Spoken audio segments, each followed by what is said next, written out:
Hello, welcome to my guide, how to get started and how to get good at playing the game Minesweeper.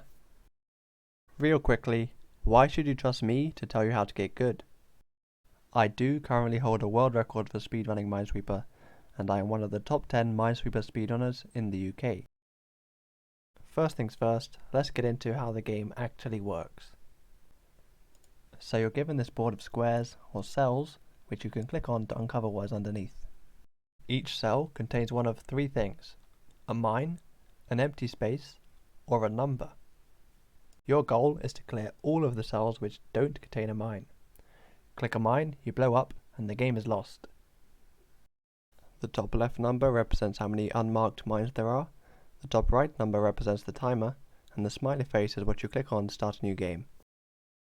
So, besides the mines, the cells can either contain an empty cell or a number, the numbers being the more important ones of the two. Each number represents how many mines there are next to that specific cell. So, for example, this number 1 here means that there is one mine in these 8 surrounding cells. Using the information that this gives you, you can work out where the mines are so you can avoid them and click on all of the safe ones to win the game. The empty cells are basically saying there are no mines around it at all, so the game will uncover the ones around it for you. Not something that you need to worry about too much, but if you get gifted a clearing, that's where they're coming from. Okay, now we know how stuff works, let's have a go at playing a game. Starting off the game, the first click that you take will always be safe. Depending on which version of the game you are using, this first click might always come with a small opening. If it does, that's great. If it doesn't, your best bet to find an opening of your own is to start in one of the corners. For this game, I will be starting in the top left corner, and as you can see, I am not using a version which gives me an opening every time, so I'm going to try the next corner, and there we go, we have something to work with. So now you can see that a bunch of numbers have been revealed. At first glance, you might be thinking, okay, so what do I do with this, and where do I start working out where the mines are? The easiest places to look are the numbers which are only connected to the uncleared cells by just the corner. For example, looking at this 1 here, it's only attached to this one by the corner. This 1 means that there is one mine around this number, and since this is the only cell which isn't already clear, we know that the only option is for the mine to be in here. Once we know that, we can right-click on the cell to flag the mine. Right-clicking it again removes the flag if you ever do change your mind. Here's another one. A 1 just connected by the corner, which means that the only possible option is for the mine to be here. This leads me to my favorite buzzword to start off with, the corner ones. Whenever you need a place to start looking, finding the ones that are attached by just the corners like this are always the easy targets, and they normally help you find the first few mines to help you get going with the rest of the game. Now that we have found some mines and marked them, we can start to use this information with the other numbers. Have a look at this 1 next to this part that we just did. Since there's a flag next to it, we know that this is where the mine is, and there's only one mine around this 1, which is here, so all of the others around it have to be free, so we can clear them. Before we get any further, I'm going to introduce you to something very important, how you should be clearing the cells. Chording. The secret technique to getting good at Minesweeper, which a lot of people don't realize exists. Let's take the example of what we had just now. We had the number 1, and we had a flag next to it to show us where the mine is, so we were free to clear all of these 4. However, when you have flagged the correct number of mines around a number, say 1 flag around a 1, or 2 flags around a 2, you have told the game that you have that number sorted, and that all of the other cells around it are safe. So if you left and right click at the same time on the number, the game will clear all of the non-flagged cells for you. If you do get the mines wrong, so you have the wrong number of flags around a number, instead of this leading to you clicking on a mine and losing the game, your chord simply wouldn't work, and you can have another try at working out what's going on. If you have the right number of flags just in the wrong place, You will still lose by chording off this number, but it does give you some level of safety net. Another benefit of chording is the freedom you have to check if a number is finished or not. So instead of double checking that a number has enough flags around it to go forward, you can simply chord off it and see if it works or not. If you ever have flags and don't see how to use them properly, you can literally go around the edges, chording them all to see what happens. Although that can work surprisingly well, I would recommend being aware of why your chords are working. So for the future, not getting into too much of a habit of going into a blind clicking spree and seeing if it works or not. It does help in the long run to have a good understanding of why your chords are working. One thing you might have noticed while I was doing this is that even when the numbers aren't complete, when they don't have the right number of flags around them, it still presses down the cells surrounding the number. This can be quite a useful testing tool to see exactly which cells the number is relating to. Sometimes giving yourself this more visual perspective can be very useful to clear up what you should be thinking about. For example, clicking on this 1 here shows that these are the cells that this 1 is referring to. With this new trick up our sleeve, let's keep going with our game. We can see that we have uncovered a new corner 1. See this 1 at the corner here, meaning that this one is a mine and we can flag it. Now we have a 1 next to a flag, which means that it's finished and we can chord off it, which clears all of the other cells around it. Again, now there's a new 1 still next to that flag, so we can chord off this one as well. With our most recent flag, this 2 now has 2 flags next to it, which lets us chord off it as well, and of course the one above it. Here's another corner 1 that we can flag, and now we've done that, we can look around next to the flag we have just placed. So more 1s next to the flag lets us chord off those as well. Now at this point, it might look like we have run out of tricks a little, but you might have noticed that the corner strategy doesn't just work with 1s. As a general rule, finding the numbers with the least amount of options are going to be the easiest ones to work out. So even though this one is a 2, it is still only connected to just 2 uncleared cells, which means that both of them have to be flags. Now we can chord off this 2 because there's 2 flags, and then this 1 connected to this flag. Again, over here, there's this 2 off to the corner with only 2 options for the mines to be in, so the mine has to be here. With these new flags, we can start to chord off the 1s next to it for this one, this one, this one, and this one. Then moving over here, this 1 has a flag next to it, so we can click this.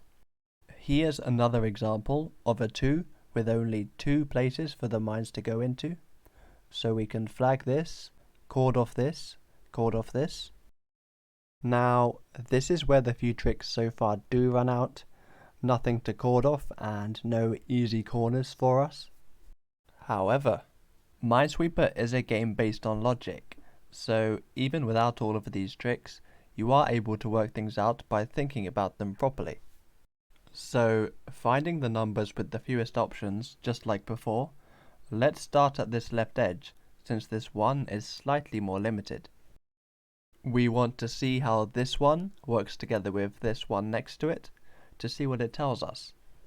This is where we can use chording in the other way, to help give us a more clear idea of what we're looking at. So, this one is relating to these 2 cells, and this one is relating to these 3 cells. 1 in those 2, 1 in these 3. Notice how the first 2 cells are shared by both of the 1s. From the first one, we know that there must be a mine in one of these 2 cells. If it's in either of those 2, it would also leave the second one complete as well. This means that the third cell along must not have a mine in, and we can clear it. If you ever need help visualizing logic, you can play around placing flags to see how things would work. For example, if there was a flag here, there would still need to be another flag for this one. So it doesn't work, and we can see how this third cell has to be free. Now, this leaves us with this 2 here, with only 2 cells around it, meaning that they both must be mines. So with these flags placed, this second 2 is now finished, so we can chord off it. And with just one more click, we have won the game and beaten our first game of Minesweeper. With all these things, you are basically free to start properly tackling the game. Before I go on to how to now become good, I think it's time to address luck in Minesweeper. You may have heard the rumours, but unfortunately the game does have an element of luck in it.